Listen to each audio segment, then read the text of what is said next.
बाहुबली के लिए डर रहे हो क्या?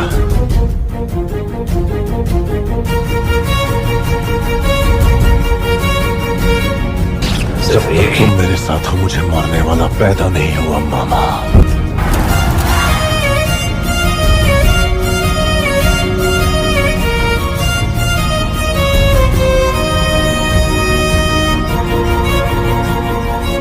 देवसेना की सिल्क साड़ियों का राज क्या है?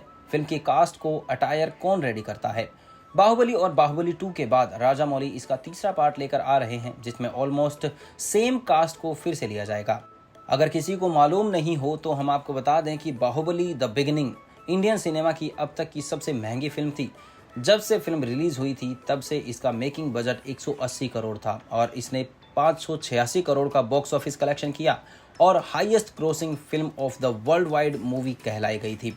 साल 2015 में बाहुबली का फर्स्ट पार्ट रिलीज हुआ था और एक हिस्ट्री रचने के बाद राजा मौली ने इसका सेकंड पार्ट भी बनाने का सोचा, जिसका नाम रखा गया बाहुबली द कंक्लूजन। और ये फिल्म ने सारे रिकॉर्ड्स ब्रेक कर दिए थे और इसके बाद राजा मौली को best director of the film, national film award for special effects जैसे बड़े अवार्ड से नवाजा गया था। ये सब आपको हम इसीलिए बता रहे हैं क्योंकि किसी भी फिल्म में डीपली जाने से पहले उसका बेस जानना ज़रूरी होता है। और आज हम यहाँ बाहुबली और बाहुबली 2 में देवसेना की स्पेशल साड़ियों के बारे में बात करेंगे, क्योंकि शायद ही किसी को मालूम होगा कि उन्होंने पूरी फिल्म में जो इतनी हैवी वेट वाली साड़ियाँ पहनी हुई थी वो कहाँ से आई थी और कितने गज की थी। तो चलिए हम आपको बताते हैं कि देवसेना ने मूवी में जो साड़ियाँ पहनी थी वो सब हाथ से बनी हुई थी और कम से कम 11 से 13 गज की एक साड़ी होती थी और सभी सिल्क के कपड़ों की होती थी। देवसेना का लुक जिन साड़ियों से आया था वो प्रशांति तिपिरनेनी ने रेडी करा था, क्योंकि उनको पता चला कि रामा और राजा मौली मिलकर इतना बड़ा प्रोजेक्ट कर रहे हैं तो उन्होंने ऐसे ही बातों बातों में उनकी मदद के लिए हाँ कर दी थी। और इसके बाद प्रशांति ने देवसेना के लिए साड़ियों का काम करना स्टार्ट कर दिया और सभी साड़ियाँ कॉस्ट्यूम मेड थी और काफ़ी ज़्यादा भारी भी थी, जिनको कैरी करना आसान नहीं था, पर अनुष्का ने ये कर दिखाया।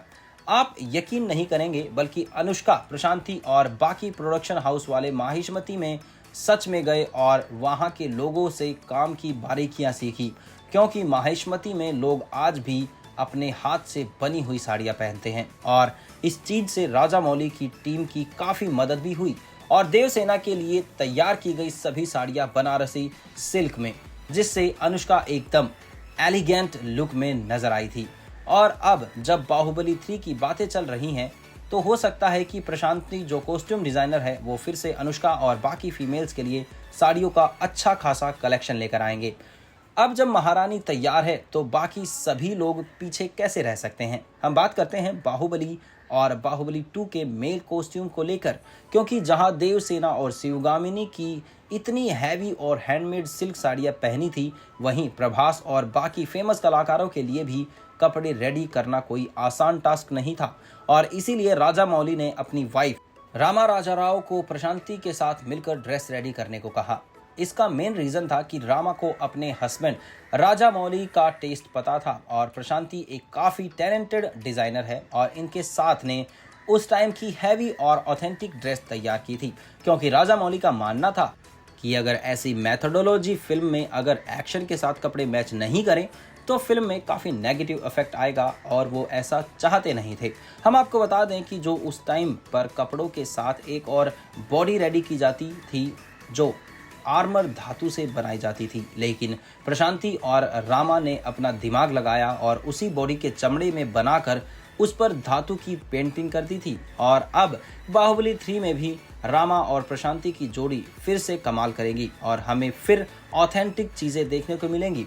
तो दोस्तों, आपको क्या लगता है, बाहुबली 3 में सबका लुक हमें वैसा ही देखने को मिलेगा? डू कमेंट और वीडियो को लाइक एंड शेयर और चैनल को सब्सक्राइब करना ना भूलें।